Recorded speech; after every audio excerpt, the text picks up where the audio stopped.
menos tiempo para hacer lo que a nosotros nos gustaría. Pero gracias al Señor la obra ha crecido tanto y no para de crecer que a veces nos resulta prácticamente imposible estar en todos los lugares que el Señor nos ha permitido, ¿no? Pues de alguna manera, directa o indirectamente, respaldar y abrir, ¿no? Yo llevo más de 40 años orando por dos cosas casi todos los días. Y el Señor me sorprende, nos está sorprendiendo. Una era para que Dios me diera recursos para poder ayudar a gente, a abrir obras, a ir al ministerio y no tener que decir, hermano, nos gustaría apoyarte, pero no podemos porque no tenemos ni para pagar la luz.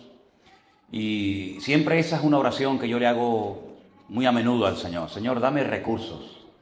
¿Por qué siempre tenemos que tener tan pocos recursos para comprar Biblias, alquilar locales, ayudar a un matrimonio que a lo mejor quiere servir al Señor a tiempo completo? Esa es una petición que yo la hago muy frecuentemente al Señor y yo les pediría a ustedes que si me apoyan también, se lo agradecería. Y la segunda petición que le hago casi a diario al Señor es que me dé obreros, que nos proporcione gente. Yo la verdad es que hay una cosa que, mira que le doy vueltas y la pienso, pero yo no encuentro una respuesta. Y lo pregunto aquí, lo pregunto en otros países. ¿Por qué si todo esto es tan bonito? ¿Por qué si todo esto es verdad? ¿Por qué hay tan poca gente que quiere servir al Señor? Yo no lo entiendo. Si verdaderamente Él murió en una cruz por nosotros y Él resucitó al tercer día, y esto es verdad, ¿por qué no le contamos esto a todo el mundo? ¿No les parece? Como si todos los días muriera un Señor en una cruz y resucitara al tercer día, ¿no? Cuando yo fui por primera vez en Las Palmas hace muchos años a una iglesia y escuché a un pastor decir estas cosas, aquello me impactó tanto que yo dije, Dios mío, esto se lo tengo que contar a todos los colegas míos del barrio. Esto se lo tengo que contar a mis vecinos. Y yo salía por la calle y agarraba a la gente y decía, claro, no lo hacía con buenas maneras, ¿no? Porque a veces no me querían escuchar, decía, ven para acá, y lo agarraba así por el pecho, digo, ven para acá. Y claro, el pastor me dijo, así no se evangeliza, Manuel, estás espantando a la gente. Digo, es que no me hace caso, pastor. Le doy así. Dice, no, así no es, así no es. Digo, bueno, pues dígame cómo es. Y yo dije, Dios mío, si todo esto es verdad y el Señor me sacó los demonios que vivían en mí, y el Señor hizo tantas maravillas en mi vida, ¿cómo voy a estar ahí sentado 1 año, 2 años, 3 años, 20 años, 40 años, hacerme viejo y no haber dedicado mi vida a hablarle a la gente de Cristo? Entonces, esa es otra de las peticiones que yo todos los días le hago al Señor. Señor, levanta obreros.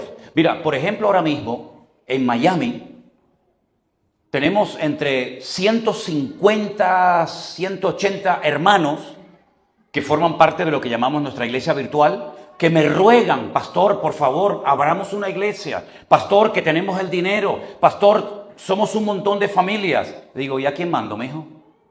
¿A quién ponemos al frente de la obra? Es una tragedia tener gente que te ruega, por favor, queremos abrir una obra y que no haya nadie dispuesto a ir allí a ser el pastor de esa gente.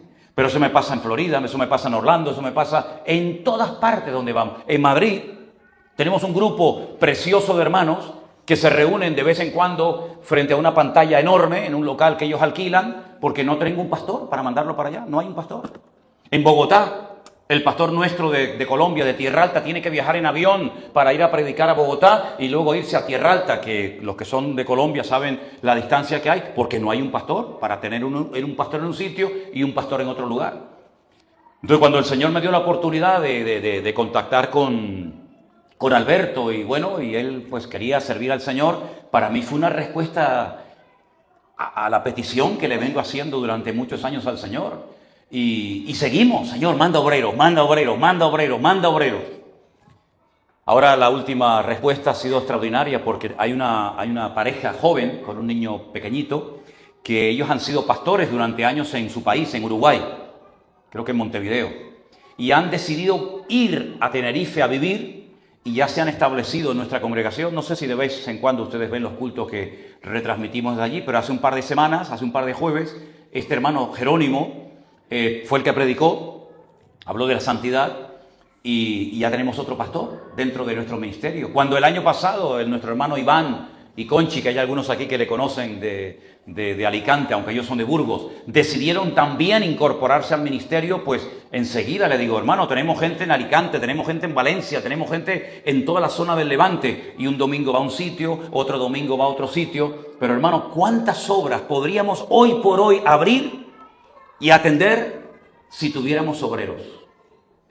Y yo vine este fin de semana con esta ilusión y con esta petición al Señor aquí a Fuerteventura. ¿Será que los obreros que estoy buscando a lo mejor están aquí esta tarde? Nadie me dijo amén. Pues seguiré viajando buscando obreros, Alberto. Aquí hay aquí obreros que están dispuestos a servir al Señor. Ah, bueno. ¿Ven? A lo mejor yo me expresé mal. Qué bendición tan grande poder tener esta iglesia aquí en este lugar de la isla, de verdad, qué bendición tan grande. Pero es una responsabilidad, porque la cantidad de gente que yo veo que pasa para arriba, para abajo, caminando, con coches, abrir una iglesia no es tan complicado. Se alquila un local, se compran unas cuantas sillas, se pone un cartel en la puerta y ya, entre comillas, tenemos una iglesia. Pero mantenerla, el testimonio, eso es lo que cuesta. Y eso es lo que tenemos que pedirle al Señor, que ustedes que viven aquí, que trabajan aquí, sean un punto de luz. Y no diga la gente del mundo, ¡ese es cristiano! ¡Esa es cristiana! Hazme el favor. Si ese es cristiano, yo no quiero saber nada de ustedes, ¿verdad? Que el Señor nos ayude a mentalizarnos de que es una responsabilidad tremenda el llamarte cristiano y el asistir a este lugar, porque aunque no te lo imagines o no lo creas, te están mirando más gente de lo que tú te imaginas. Nunca olvidaré una vez cuando yo vivía en Argentina, en la ciudad de Rosario, que un hermano contó que un día se subió a lo que llaman ahí un colectivo, una guagua, un autobús, y el conductor le dio más cambio del que le correspondía, ¿sabes? Le dio más dinero. Y entonces él al momento lo contó, se dio cuenta y va al conductor y le dice, mire, perdón, usted se ha equivocado, me ha dado más dinero del que me tenía que dar. Y el conductor se le queda mirando y dice, no, yo no me equivoqué. Yo lo hice queriendo, lo hice a propósito. Usted no dice que es cristiano. Yo quería saber si como alguno hubiera dicho, ay, el Señor hoy suplió mis necesidades, ¿no? Sí, a costa de otro, ¿no? O usted verdaderamente vive lo que predica. Porque yo estoy cansado de gente que predica, pero luego después no vive lo que predican. Si decimos que Dios nos ayuda en las pruebas, tendremos que pasar en algún momento por alguna prueba para demostrarle al mundo que somos capaces de tener paz en medio de la tormenta, ¿sí o no? Si decimos que Dios sana, pues a lo mejor en algún momento nosotros o algún familiar nuestro, algún amigo o algún hermano en Cristo, pues tendrá que ponerse enfermo para ver la gracia del Señor sobre la vida de esa persona. Si decimos que Dios restaura familias destrozadas, pues tendrán que venir familias destrozadas a los cultos, a las iglesias, para demostrarle al mundo que nuestra predicación no son palabras bonitas, sino que el Señor restaura y transforma y libera y bendice las vidas de los hombres y mujeres que se acercan a Él. ¿Amén, hermanos? Amén. Lo que pasa es que muchas veces no estamos, no digo preparados, pero parece como que las pruebas, las dificultades grandes de la vida, como que no nos van a tocar nunca a nosotros. Esas son cosas que le pasan a otras personas, pero no es así. Si usted ha pasado por una prueba, esa prueba le ha preparado para la siguiente. Y a nosotros nos tocó la mayor prueba de nuestra vida el año pasado en el mes de diciembre. Yo tengo dos fechas grabadas a fuego en mi corazón. Una es marzo del 2020. ¿Quién no se acuerda de esa fecha? Cuando nos metieron a todos castigados dentro de nuestros hogares. Pero aquello fue el inicio de un movimiento, de un mover de Dios espectacular que hasta el día de hoy no ha parado. La otra fecha que tengo grabada a fuego en mi corazón y que nunca podré olvidar es diciembre del 2022. Porque fue la fecha en la que nuestra hija menor, Miriam, comenzó a hacer cosas raras, comenzó a perder el equilibrio, comenzó a perder peso, comenzó a entrar en depresión, etcétera, etcétera. Y nosotros como padres veíamos que no podíamos hacer nada por nuestra hija. Pasaban los días y aquello no mejoraba. Le daban como ataques o crisis de ansiedad, como que le faltaba el aire, no podía respirar. Y bueno, aquello iba más, a más, a más, a más, hasta que comenzó a tener falta de coordinación en sus movimientos, no podía leer. Un día entré en su habitación y le digo, venga hija, levántate ya, ya es tarde, vamos a comer, que ya tienes que comer. Y empieza, papá, papá. Y le digo, Miriam, ya está bien, estoy aquí al lado tuyo, ven, vamos a comer, papá. Y no me reconocía. La tuvimos que llevar al hospital, lógicamente, y tenemos el informe por escrito. Y ahí en ese informe aparece la palabra metástasis en la cabeza, en el cerebro. ¿Qué padre, qué persona está preparada para encajar esa noticia? ¿Usted? Le felicito. Yo no. Ni como padre ni como pastor yo no estaba preparado para encajar semejante prueba. Además, la impotencia tan grande de decir, Dios mío, ¿qué hago? Es que no puedes hacer nada. Después le dio por querer marcharse de la casa. Yo me voy. Quiso meter una noche toda su ropa en una bolsa así de pequeña. Y yo la observaba y decía, Dios mío, se le ha ido la cabeza a mi hija. Bueno, al final, gracias a Dios, después de muchísimas pruebas y de extraerle líquido de la médula espinal y tantas cosas, al final, gracias a Dios, no era ese diagnóstico de metástasis en su cerebro, pero sí le diagnosticaron una enfermedad que se llama esclerosis múltiple. La palabra esclerosis es un término latín que significa cicatrices, múltiples cicatrices en toda la parte frontal de su cerebro.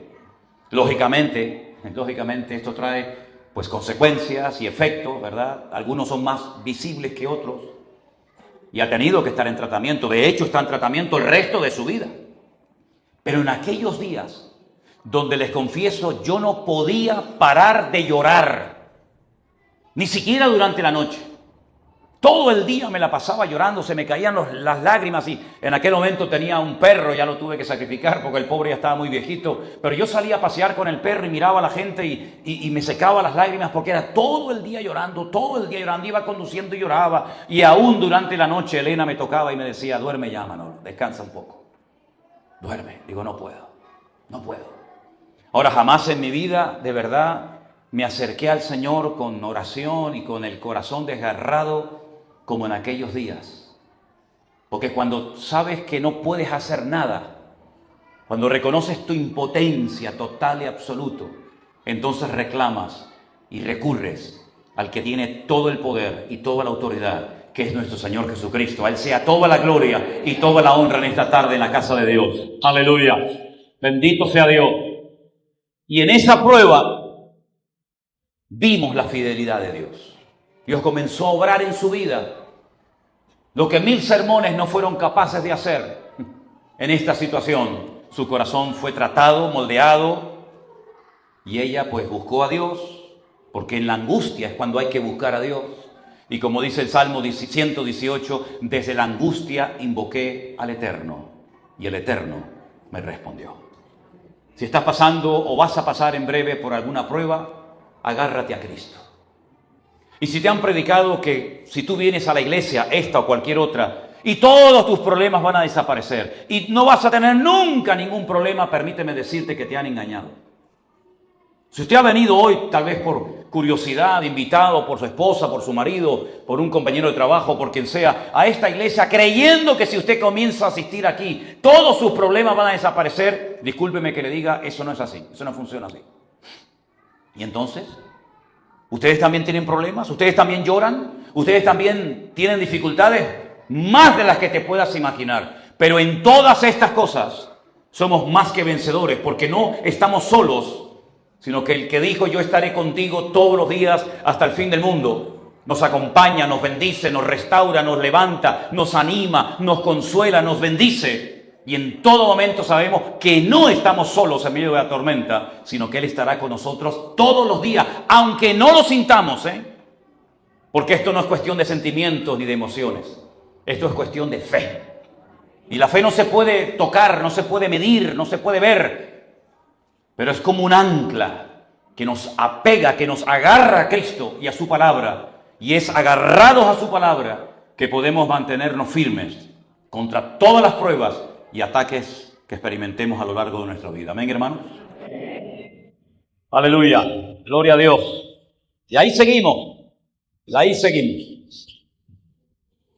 El próximo mes estamos organizando un congreso en Guatemala. Yo nunca he ido a Guatemala, he ido a otros países de Centroamérica, pero a Guatemala nunca he ido.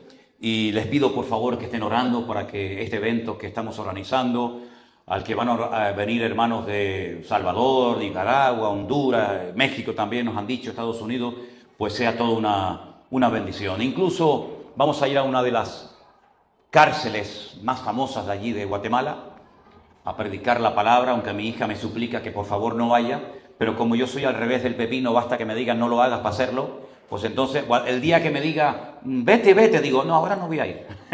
Así es que estén orando por favor para que el Señor nos use, ¿no? Y nos bendiga en ese tiempo. Yo quiero llevarles al Evangelio según San Juan, capítulo 1. ¿Se han traído su Biblia? ¿O simplemente quieren escuchar el texto? No hay ningún problema. El Evangelio según San Juan, cuando usted va, por ejemplo, a una escuela bíblica, a un seminario, se estudia aparte de los otros evangelios. Saben que hay 4, Mateo, Marcos, Lucas y Juan, y los 3 primeros se estudian, digamos, juntos, porque tienen muchas similitudes, son muy parecidos el uno al otro, ¿no? Pero sin embargo el Evangelio de Juan es un evangelio completamente diferente. El Evangelio de Juan es diferente por varias cosas, porque relata cosas que no encuentra usted en ninguna parte de la Biblia. Por ejemplo, el primer milagro de Cristo. Por ejemplo, la resurrección de Lázaro. Por ejemplo, la visita de Jesús al estanque de Betesda. Por ejemplo, la visita de Jesús al pozo de Samaria cuando se entrevista con la mujer samaritana y otras muchas cosas. Es un evangelio que relata mucho la presencia de Cristo, las visitas de Cristo a la ciudad de Jerusalén. Y es un evangelio que nos presenta a Cristo de 7 formas diferentes. Yo veo, por ejemplo, en esta tarde que hay ahí en el pasillo de la iglesia un teléfono, una cámara, y aquí a mano izquierda, tal vez ustedes no la ven porque está detrás de la columna, hay otra. Y las dos están grabando al mismo tiempo, ¿sí o no? Cuando termine esta reunión, ¿cuál de las 2 cámaras grabó la verdad? ¿Esa o esta? Las 2. Pero una grabó un ángulo y otra grabó otro ángulo. ¿Sí? Eso es lo que hace Juan en su carta. Él conocía a Cristo perfectamente. Él fue el único hombre que se atrevió a recostarse sobre el costado de Jesús y decirle al Señor, ¿quién es el que te va a entregar? Porque yo no te voy a entregar.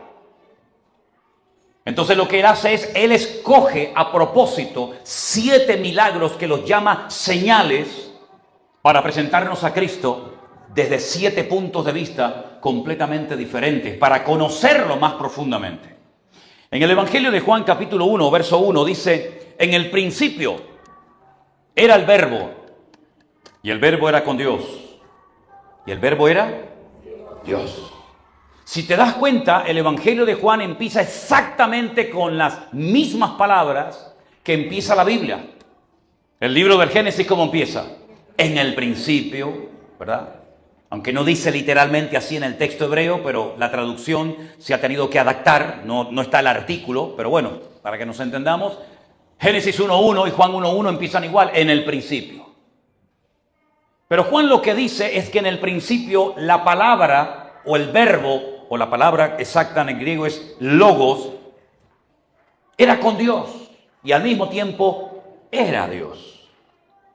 Ahora, Dios le dio al hombre muchas capacidades que, por ejemplo, no le dio a los animales.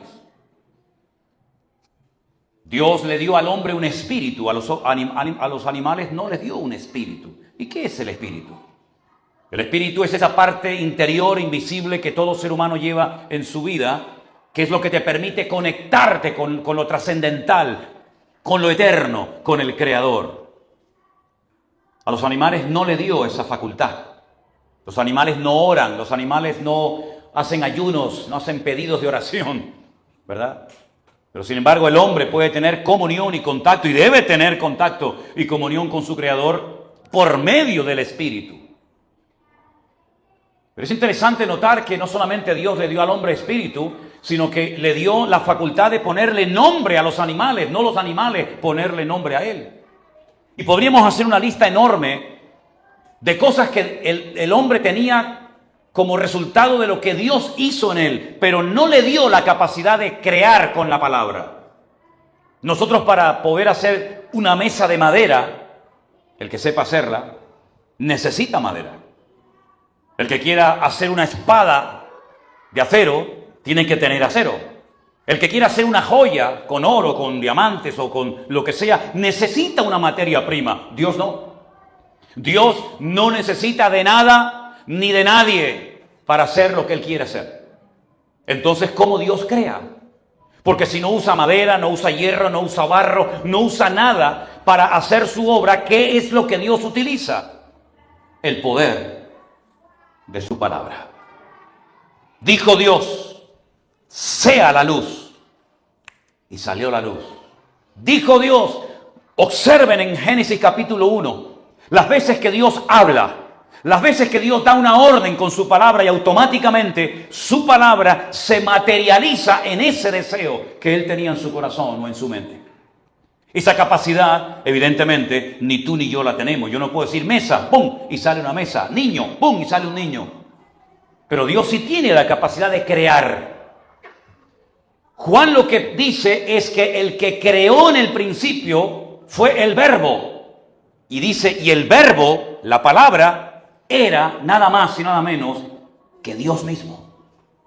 Pero no solamente nos sorprende este concepto teológico que parece muy difícil de entender, sino que más abajo en el verso 14 dice, y ese Verbo, esa palabra creadora, fue hecho carne y habitó entre nosotros. Y vimos su gloria, gloria como del unigénito del Padre, lleno de gracia y de verdad. Es decir, se materializó, se humanó, tomó forma humana la palabra, y la palabra era Dios, y Dios habitó entre nosotros. Y se autolimitó. Y cuando veían al Señor Jesucristo, aunque no lo entendían, y muchos no lo entienden todavía hasta el día de hoy, tenían delante de ellos al creador del universo. Por eso un día hubo una discusión los judíos con Jesús, porque ellos decían, nosotros somos hijos de Abraham. ¿Así? Y Jesús les dijo, si ustedes verdaderamente fuerais hijos de Abraham, creeríais en mí. Porque Abraham vio mis días y se gozó. Y le dijeron, ¿cómo que te vio a ti? ¿Cómo que te conoció a ti Abraham si tú no tienes ni 40 años? Y entonces él dice algo que los desbarató y le dice, yo soy antes de Abraham. Y ya ahí no daban crédito a sus palabras. Porque el Señor Jesucristo como humano, ¿me explico?, comenzó, digamos, a existir como humano cuando nació en Belén de Judea. Pero como Dios no tuvo principio, Dios no fue creado por otro Dios superior. Dios es el Dios autosuficiente, todopoderoso, creador del cielo y de la tierra. Y Él no es un Dios inferior a otro superior que tiene más poder que este, sino Él es el único Dios que existe. Y a ese Dios honramos y adoramos de la mejor forma que podemos o sabemos. Amén, hermanos. Así que Él habitó entre nosotros, esa palabra, ese verbo, aquellas órdenes que Él emitía en Génesis 1, se materializó y entonces pudieron ver a Jesús. Y tenía padre, tenía madre, tenía, digamos, un lugar de nacimiento, etcétera, etcétera. Pero Él cuando comienza su ministerio, comienza a demostrar que Él es el verdadero y el único Dios al cual nosotros adoramos. Él mismo le dijo a Satanás en el desierto, al Señor tu Dios adorarás y a Él solo servirás. Nosotros no somos un Dios en miniatura, como hay algunas sectas por ahí que dice que tú eres un Dios en potencia. Si tú te portas bien y tratas bien a tu familia y te comportas bien como ser humano, tú algún día llegarás a ser un Dios. Eso no es cierto, eso es rotundamente falso. Tú eres un ser creado por un Dios poderoso que tiene poder creativo, que no lo limita nada ni nadie. Y es un Dios que cuando se humana y se encarna en la figura de Jesús, da órdenes exactamente igual que las dio en Génesis capítulo 1, cuando por ejemplo dijo, quiero que exista la luz, y la luz apareció. Claro, es una cosa que nos cuesta entender, porque hasta el cuarto día, si ustedes ven en Génesis capítulo 1, el sol no fue creado. Pero sin embargo, el primer día ya la luz existía. Y uno dice, pero ¿cómo puede existir la luz si todavía el Señor no había creado el sol? Bueno, hay muchas cosas que vamos a entender cuando estemos en su presencia, que hoy en día nos resulta prácticamente imposible entender. Es como cuando dice la Biblia que cuando Él venga no será de día, pero tampoco será de noche. Pero bueno, si no es de día y de noche, ¿cómo es? Dice, es un día que solamente Dios conoce. Nosotros nos movemos en unas limitaciones tremendas, tremendas. Y aunque algunos piensen que saben mucho, en el fondo, créanme, sabemos muy poco o prácticamente nada. Estamos en un proceso de aprendizaje. Yo le decía a los hermanos, precisamente el año pasado, digo, ahora después de 41 años de pastor sirviendo a Cristo es cuando comienzo a entender algunas cosas que prediqué desde que tengo 17, 18 años de edad. Ahora, cuando vamos al Evangelio según San Juan, vemos que Juan lo primero que relata es el primer milagro de Cristo. El primer milagro de Cristo lo realizó en una boda, en las famosas bodas de Caná. Caná es una ciudad, es un pequeño pueblo que existe hoy en día, que se puede visitar. Está en el norte de Israel, en Galilea. Y en el capítulo 2 encontramos al Señor Jesucristo diciéndole a los que servían las mesas, llenad estas tinajas de agua hasta arriba. Ahí está dando órdenes. Ahí Él está diciendo lo que hay que hacer para obtener resultados. Mira, lo mejor que podemos hacer como creyentes es hacerle caso a Él y no tener que darle a Él órdenes de lo que yo quiero recibir o ver. Hay algunos creyentes que cuando oran le dicen a Él lo que tiene que hacer. Y yo digo, este no ha entendido nada. Al Señor no hay que decirle lo que tiene que hacer o cómo tiene que hacerlo o cuándo tiene que hacerlo, porque Él es Dios y Él sabe perfectamente, mejor que tú y yo, cómo se tienen que hacer las cosas. Aquí hay un problema, no hay vino, ¿verdad? Nadie puede solucionar este problema. Pues si quieren que las circunstancias cambien, háganme caso, llenen estas tinajas de agua hasta arriba. Y cuando me hayan obedecido, metan el cucharón, hagan así y comiencen a servir a la gente. Ahora, ese fue un acto de obediencia tremendo, hermanos. Porque si yo soy camarero y a mí me dice el maître del hotel, llene usted esta tinaja de agua hasta arriba y vaya por las mesas en una boda sirviendo vino, yo le voy a decir, permítame, caballero, que le diga una cosa. Aquí dentro no hay vino, aquí dentro hay agua. Para mí será una vergüenza cuando yo vaya al novio o cuando vaya a los invitados de la boda a hacer así y servirle un cucharón con agua. Pero ellos no cuestionaron la orden del Señor. Y aquí hay principios fundamentales que tenemos que aplicar en nuestra vida. No cuestiones a Dios. Tú no vas a entender todo lo que Dios te manda que hagas. Pero gracias a Dios, nosotros no tenemos que entender a Dios. Ni a Dios ni las cosas que hace. Nosotros lo que tenemos que hacer es limitarnos a obedecer al Señor. Es como cuando un padre, bueno, eso era hace años, hoy en día, cuando el padre decía, no se toca. Hoy en día hay que negociar con el niño, hay que hablar con él, hay que ser su amigo para que no coja un trauma, hay que llevarlo al psicólogo. Pero en la época mía no se toca. Y lo entendíamos perfectamente. Porque si lo tocabas, amigo, no lo ibas a tocar en tu vida, ¿verdad? Exactamente igual nuestra relación con Dios. ¿Y por qué? ¿Y por qué tengo que hacer esto? ¿Y por qué tengo que pedir perdón? ¿Y por qué tengo que leer la Biblia? Déjate de tanto por qué, mijo. Obedezca. Porque toda persona que obedezca a Dios, siempre Dios la va a bendecir. Pero todo el que esté todo el día, ¿y por qué? ¿Y por qué? ¿Y por qué? Pues siga usted con su por qué y siga con su tragedia y siga con su vida rota. Pero aquellos hombres y mujeres que dicen, Señor, yo no entiendo muchas cosas. Yo no he leído ni la Biblia entera en mi vida. Yo no he ido mucho a la iglesia, pero yo voy a hacer lo que usted me diga. Yo voy a hacer lo que tú me mandas en tu palabra. Vas a ver cómo Dios te va a bendecir. Y vas a decir, Dios mío, podía haber obedecido hace años atrás y no hubiera padecido, ¿verdad? Todo lo que ha padecido a lo largo de mi vida. Obedecieron al Señor, sacaron el agua y ya no era agua, era buen vino, dice la Biblia. Déjenme que les diga algo, porque sé que hay algunos hermanos que dicen, ay, pastor, pero beber vino es pecado. Eso no dice la Biblia. ¿No? Entonces voy a salir a beber. No, yo no estoy diciendo eso. Lo que le estoy diciendo es que lo que la Biblia prohíbe es las borracheras. Pero en la cultura de toda la cuenca mediterránea, incluida Israel, se bebía vino, mucho vino, en las celebraciones, en las bodas y en las fiestas. Pasa que hay gente que no sabe beber, entonces mejor que beban agua. Porque no saben beber, porque beben para emborracharse. Y en la Biblia no se bebía para emborracharse, sino todo lo contrario. Jesús dijo, sirvan ahora. Y dice que cuando probaron, cuando intentaron, fue cuando Dios bendijo y transformó el agua en vino. Oye, ¿no será que tu matrimonio no ha cambiado? ¿O tu vida no ha cambiado? ¿O esa situación difícil que tienes no ha cambiado? Siempre es lo mismo, porque no terminas de fiarte de Dios y de obedecer por consiguiente al Señor. Alguien dijo hace muchos años, si sigues haciendo lo mismo, no esperes resultados diferentes.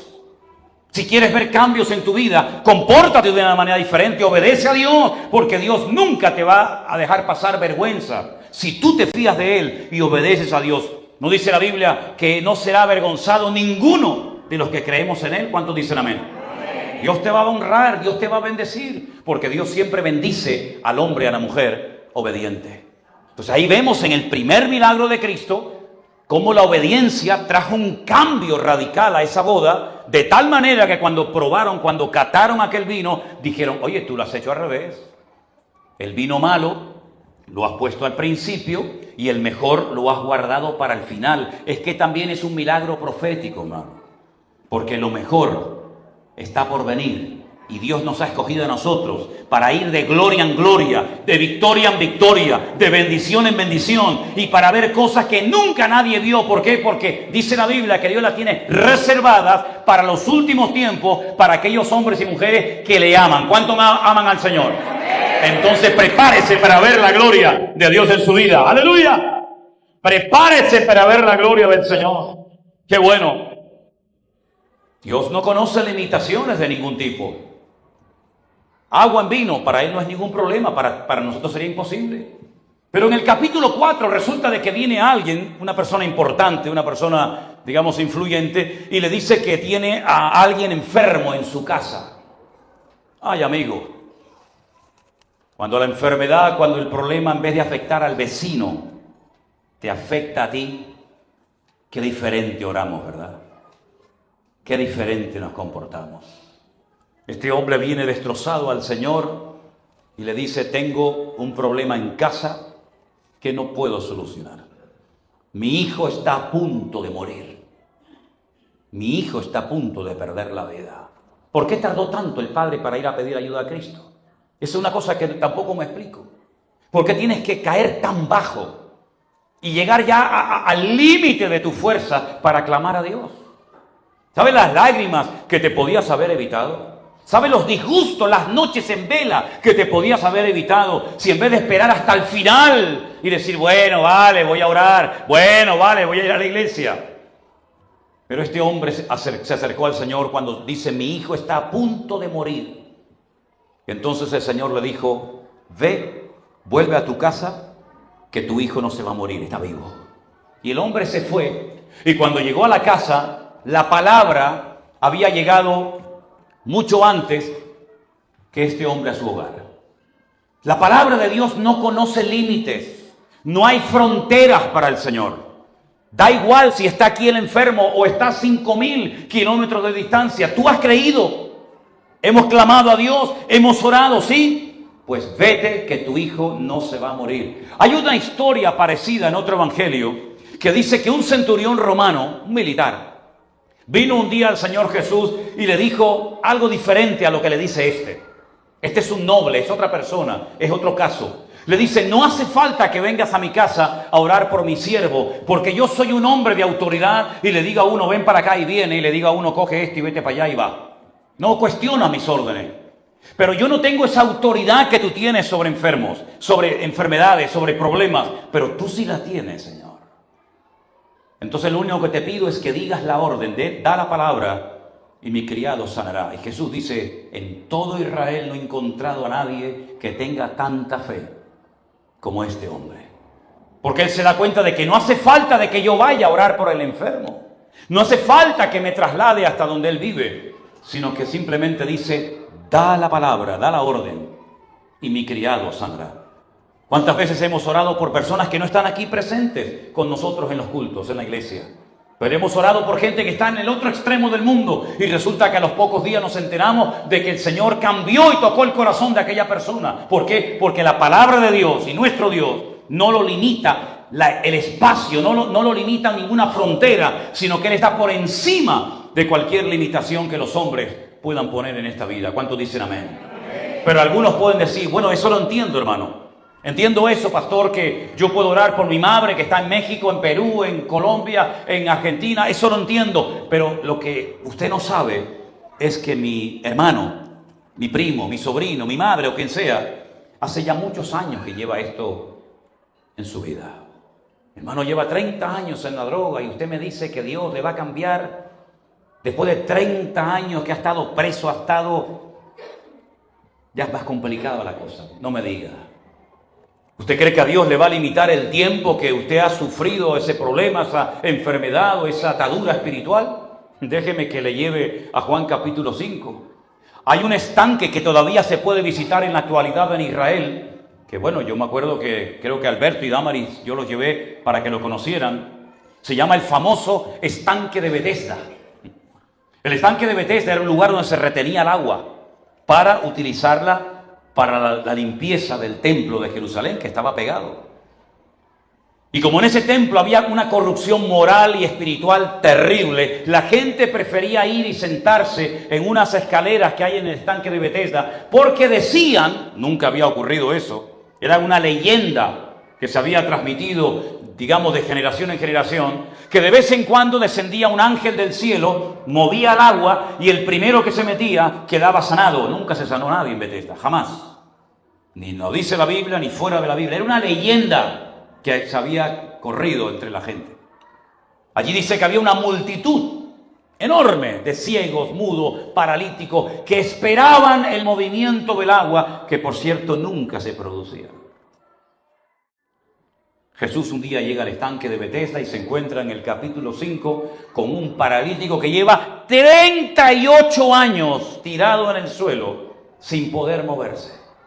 38 años, más años que los que tienen muchos de ustedes. Y le dice el Señor, ¿tú quieres ser sanado? Y en vez de decirle inmediatamente, sí, yo quiero que tú me sanes, le dice, es que yo no tengo a nadie que me ayude. Cuando se mueve el agua, cuando yo llego, ya es tarde, porque como soy paralítico no me puedo mover, el Señor le dijo, levántate, toma tu lecho y anda. ¿Saben que yo conocí una vez a un ciego por el cual fui a orar en la ciudad de La Coruña, en Galicia? Estábamos en un recinto enorme, era un culto unido de iglesias, como un culto evangelístico, y había en la primera fila un señor ciego. Y esa noche había un ambiente extraordinario. Yo sentí el ir a orar por el ciego. Y cuando voy a orar por este señor ciego, le digo, me deja orar por usted porque creo que hoy el Señor puede hacer un milagro en su vida y abrirle los ojos. Y me dijo, no, por favor, no quiero que usted ore por mí. Digo, ¿usted no quiere que oremos por usted? Y me dice, no. Digo, ¿pero usted no cree que Dios le puede sanar esta noche? Y me dijo, claro que lo creo. Le digo, entonces, mijo, dice que yo soy el presidente de la ONCE. La organización, esto que juegan algunos de ustedes. Este es el Euromillón y toda esta vaina. Mire esta noche a ver si le tocó.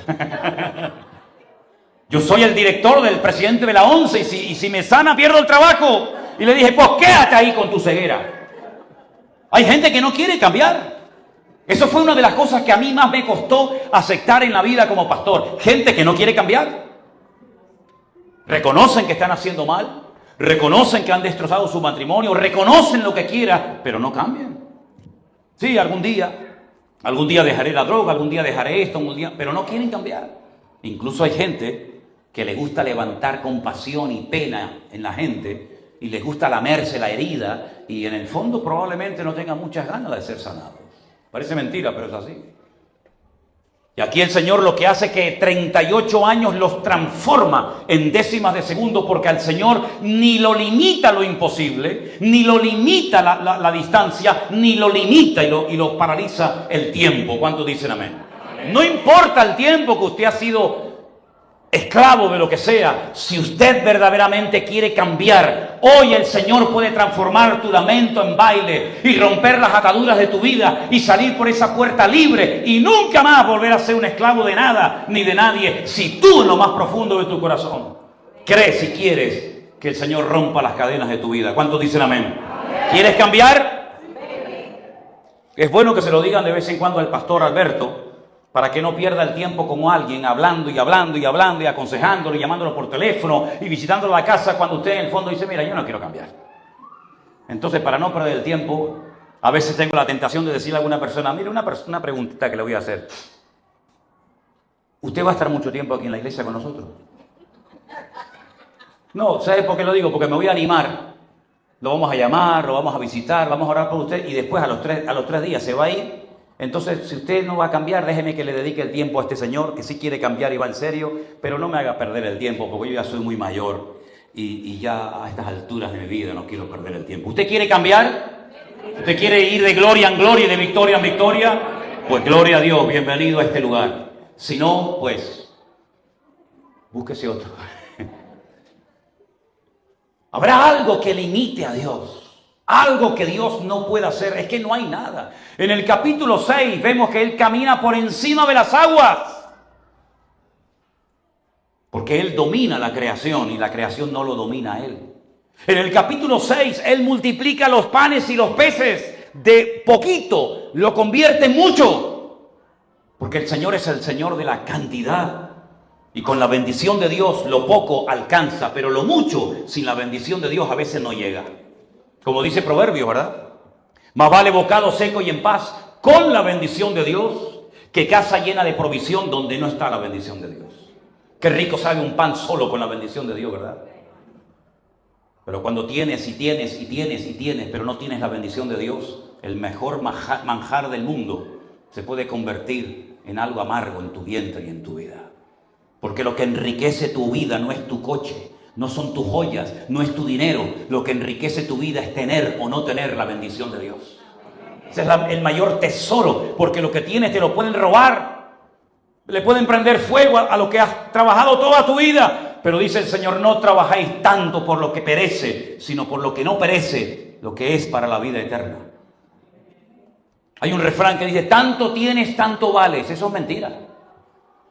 Incluso hay algunas iglesias que dicen, a ver, ¿qué coche tiene usted? ¿Qué ropa usa? ¿Qué casa tiene? Y entonces parece que como que tienes más fe que el otro. Eso es mentira. El Señor Jesucristo nunca tuvo casa propia. Nunca tuvo ni siquiera un burro propio de Él, sino que tenía que pedirlo prestado. No tenía ni siquiera una barca. La tenía que pedir prestada, ¿verdad? Pero sin embargo, dice la Biblia que Él con su ejemplo enriqueció a todos nosotros para que vivamos con la bendición de Dios, que es lo que verdaderamente enriquece. ¿Cuántos ricos quisieran dormir tranquilos y no pueden? ¿Cuánta gente con muchos recursos materiales les gustaría tener un minuto de la paz que tú dices tener en tu corazón y no la pueden comprar con todo el dinero ni con todo el oro del mundo? Alguien dijo, con dinero sí, usted puede comprar una mujer, claro, ¿sí? Pero nunca vas a comprar una esposa. Con dinero puedes comprar medicinas, pero no salud, querido. Con dinero te puedes comprar una casa, pero no un hogar. Con dinero puedes sobornar a un juez, pero lo único que te puede justificar eternamente y para siempre es el Rey de Reyes y Señor de los Señores.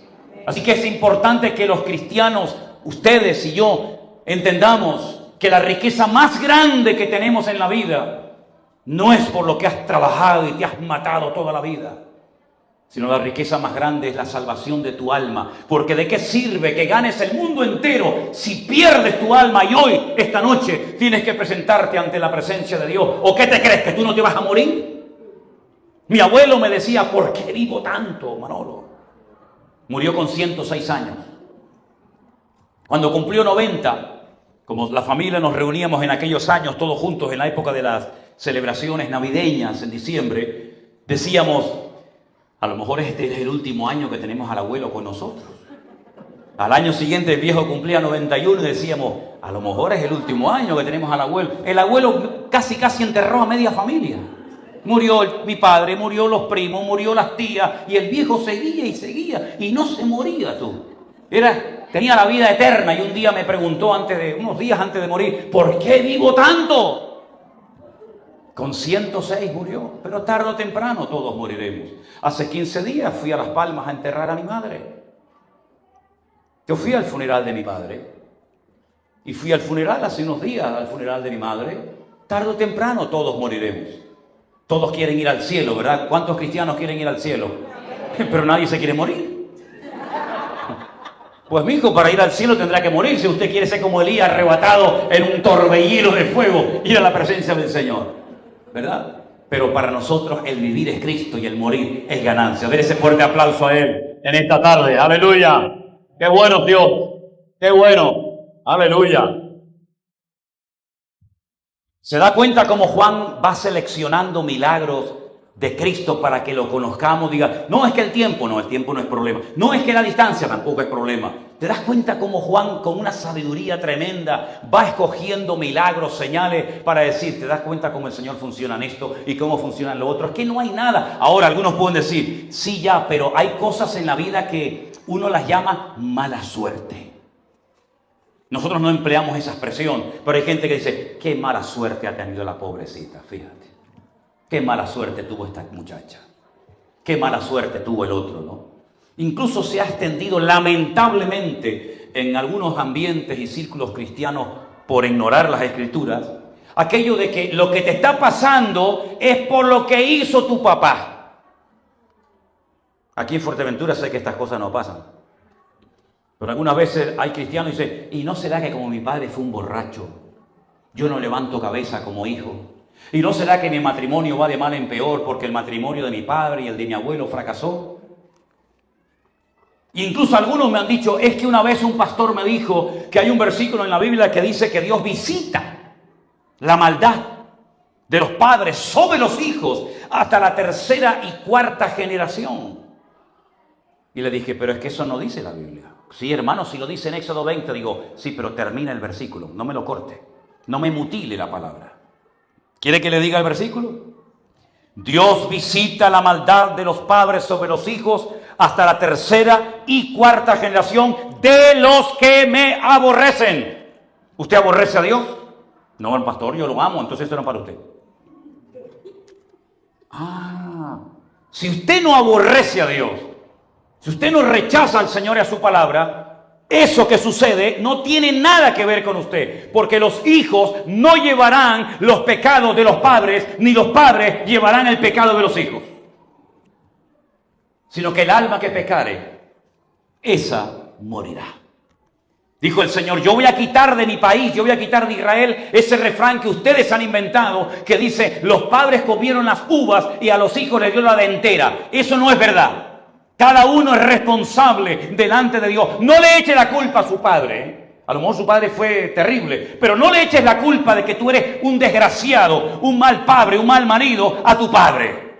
Tú eres lo que eres porque tú has decidido vivir de esa manera. Así que déjate de excusarte que si el diablo, que si el pastor, que si la iglesia, que si mi abuelo, que si el gobierno. Sea responsable y maduro. Y no esté siempre echándole la culpa a los demás, sino sea responsable usted mismo.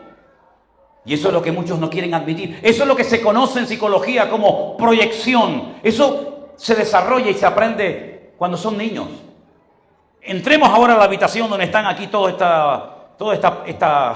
esta manada, ¿no? Y usted va a ver un rayón en la pared, así, unas rayas terribles. Y usted entra y dice, a ver, vengan para acá todos ustedes. ¿Quién pintó la pared? Y uno dice, él fue. Y el otro dice, no, fuiste tú. No, fue. Yo les prometo por mi madre que salgo de la habitación y no sé quién rayó la pared. Nadie va a decir yo la rayé, a ver qué pasa. Eso se va cultivando con el paso del tiempo. Y hay gente que dice, no, yo me fui de la iglesia porque el pastor no me saludó. No, tú te fuiste de la iglesia porque te dio la gana irte. No le eches la culpa al pastor. No, yo me fui de aquí porque... No, mire, escúcheme. Es verdad que uno puede ser, entre comillas, un tiempo víctima de una mala educación, de una mala influencia, pero cuando usted conoce a Cristo como su Señor y Salvador personal, déjese de cuentos. El que está en Cristo es nueva criatura. Las cosas viejas pasaron. He aquí, todo es hecho nuevo. ¿Por qué no le dicen a esos hermanos que han sufrido esa mala enseñanza de que Dios visita la maldad de los padres sobre los hijos hasta la tercera y cuarta generación de los que me aborrecen? ¿Por qué no le leen el otro versículo también de la Torá de Moisés que dice, por 1000 generaciones será bendito el justo? ¿Por qué no se lo leen? Porque a lo mejor interesa que todos los domingos pase adelante para orar por la persona y que la persona dependa del pastor como si fuera un perro faldero, en vez de enseñarle a ponerse los pantalones largos y que camine y se busque la vida y crezca y madure en los caminos del Señor. ¿Hay aquí algún chileno? ¿Alguien de Santiago de Chile? ¿No hay nadie? Me alegro. Porque cuando fui a predicar la primera vez a Santiago de Chile, yo estaba en una plataforma, era una iglesia enorme de miles de personas. Estaba compuesta mayoritariamente por una una etnia, unos hermanos, no sé si se llamaban los Tobas o no sé, era una especie como de hermanos indígenas, ¿no? Y estoy sentado en la plataforma y el pastor me dijo, usted me dijo que viene de España, ¿no? Digo, sí, yo vivo en España. Claro, cuando voy a Latinoamérica ya digo que vengo de las Islas Canarias. Porque en algunos lugares he dicho que vengo de España y me quieren pedir que les devuelva el oro que los españoles se llevaron de España. Digo, pues yo no tengo ni... En Bolivia me querían matar los indígenas en La Paz porque ustedes son los que violaron a las mujeres. Digo, yo no violaba a nadie. ¿Yo qué voy a violar? Si por poco me violan a mí cuando era niño. ¿Qué está hablando? Entonces, en Santiago de Chile, el pastor se me acerca y me dice, usted viene de España, ¿no? Dije, sí, vengo de España. Ahora ya digo, no, yo vengo de unas islas que los españoles mataron a los guanches y por poco nos matan a todos. Es que los españoles son terribles. Digo, son terribles los españoles. Pero eso lo aprendí con el tiempo, ¿no? Entonces, en Santiago de Chile me dice el pastor, sería bueno, pastor, ya que usted viene de España y es español, fíjate tú, que usted pidiera perdón hoy a la iglesia. Y yo lo miré así y digo, ¿yo? Pero si es la primera vez en mi vida que yo vengo aquí, yo nunca he venido aquí. De hecho, nunca más fui a esa iglesia. No, pero sería bueno que usted pidiera perdón. Digo, ¿y qué cosa hice mala? Dice, no, es que usted sabe que ustedes se robaron el oro y violaron a las mujeres. Y digo, ¿yo? Pues yo tengo que orar para pagar el alquiler de la iglesia todos los meses. ¿Qué me robé oro yo? ¿Qué están hablando? Me dice, no, sería bueno. Digo, bueno, vale. Entonces, subo al púlpito y antes de predicar, digo, bueno, hermanos, quiero pedir perdón. Fui un hipócrita, de verdad fui un hipócrita. Pues no lo sentía, pero como me lo pidió, yo lo hice, ¿no? Entonces yo digo, pues quiero pedir perdón porque los españoles fuimos muy malos y no sé qué. Mira, en mi vida he visto una iglesia con semejante quebrantamiento como aquella. La gente... Se levantaron 3 o 4 señores así de la tribu, se me acercaron, me abrazaron y me dijeron, hoy se ha roto un odio en mi corazón contra los españoles. Hoy soy libre. Y yo me dieron ganas de decirle, es usted el que me tiene que pedir perdón a mí, que no me puede ver en pintura, hombre. No podía ver. Bueno, mire, en la Biblia hay un hombre que cuando los discípulos lo ven, le dicen al Señor, Señor, mira. Es ciego de nacimiento. No es que perdió la vista, como por ejemplo el patriarca Isaac, que perdió la vista. Otro, ¿no? No, es que este tenía las cuencas de los ojos vacías, huecas. No tenía el globo ocular. Yo vi un hombre así en Jerusalén, en la puerta de Damasco. Lo miré a la cara y tenía esto hueco, así. No tenía la bolita, ¿no? El globo ocular. Y le dicen, Señor, ¿quién pecó? ¿Este o su padre? Para que haya nacido así. Y el Señor les dice, ni este ni su padre. ¿Cómo que no? ¿Esto no es una especie de maldición hereditaria? No. ¿Saben por qué este hombre nació así? No, Señor. Para que la gloria de Dios hoy se manifieste en él.